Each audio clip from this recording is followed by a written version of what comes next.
샤론 리 가에고스 살인사건. 1960년 7월 31일 애리조나주 크레스코 인근의 샌드워시 크릭베드. 여름 햇살이 내리쬐던 그곳에서 한 남성이 땅속에 반쯤 묻힌 작은 시신을 발견했습니다. 발견자는 라스베이거스의 한 교사였던 러스 앨런이었습니다. 그는 즉시 경찰에 신고했지만 누구도 이 작은 아이가 누구인지 알지 못했습니다. 시신은 흰 반바지와 체크무늬 블라우스를 입고 있었고 성인용 고무 샌들을 발에 맞게 가죽끈으로 고정해 신고 있었습니다. 손톱과 발톱은 선명한 적색으로 칠해져 있었습니다. 법의학자들은 시신이 5세에서 7세 사이의 백인 여아일 가능성이 높다고 추정했습니다. 아이는 사망한 지 한두 주가 지난 상태였으며 갈색 머리는 염색한 흔적이 있었습니다. 그러나 그보다 더 충격적인 것은 누구도 이 아이를 찾으러 오지 않았다는 사실이었습니다. 수사당국은 신원을 확인하기 위해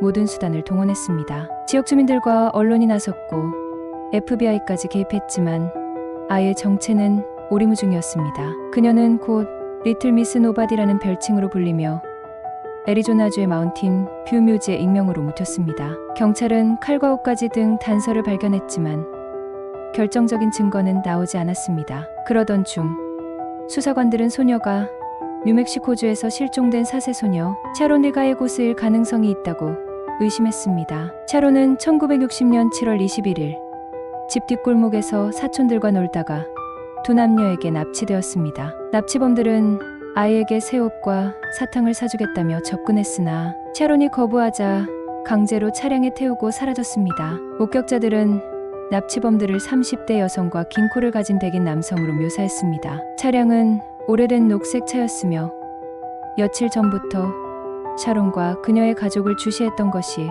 확인되었습니다. 하지만 샤론의 시신이 발견된 아이보다 어리다는 점이 문제였습니다. 결국 수사는 다시 원점으로 돌아갔습니다. 이후 수년간 여러 실종 아동 사건이 이 미스터리한 시신과 연결되었지만 결정적인 증거는 나오지 않았습니다. 버지니아주에서 실종된 4살 소녀 데비 더들리가 후보로 떠올랐으나 그녀는 나중에 버지니아에서 시신으로 발견되었습니다. 결국 리틀 미스 노바디는 누구인지조차 밝혀지지 못한 채 묻혔습니다. 그러나 2018년 사건은 전환점을 맞았습니다. DNA 분석 기술이 발전하면서 경찰은 리틀 미스 노바디의 유해를 발굴하여 법의학적 검사를 진행하기로 결정했습니다. DNA 샘플이 확보되었고 데이터베이스와 대조가 이루어졌습니다. 2022년 1월 결정적인 돌파구가 마련되었습니다. DNA 계보학 분석을 통해 소녀의 가족이 확인된 것입니다. 그리고 마침내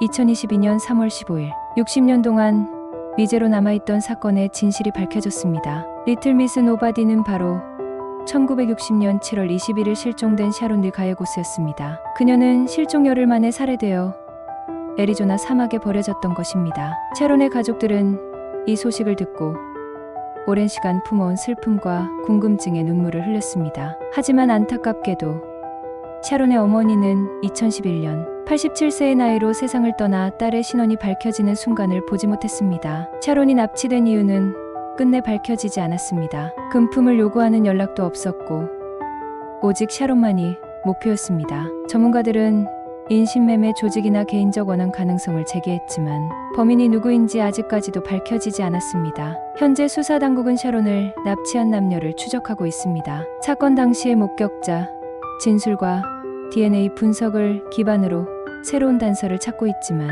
시간이 많이 흐른 만큼 쉽지 않은 상황입니다. 하지만 경찰은 이 비극적인 사건의 전말을 반드시 밝혀낼 것이라고 다짐하고 있습니다. 어린 샤론이 살아있었다면 올해 69세가 되었을 것입니다. 60년이라는 긴 세월이 흘렀지만 이제야 비로소 그녀의 이름이 되찾아졌습니다. 하지만 아직 해결해야 할 마지막 퍼즐이 남아있습니다. 그녀를 납치하고 죽인 범인은 과연 누구였을까요?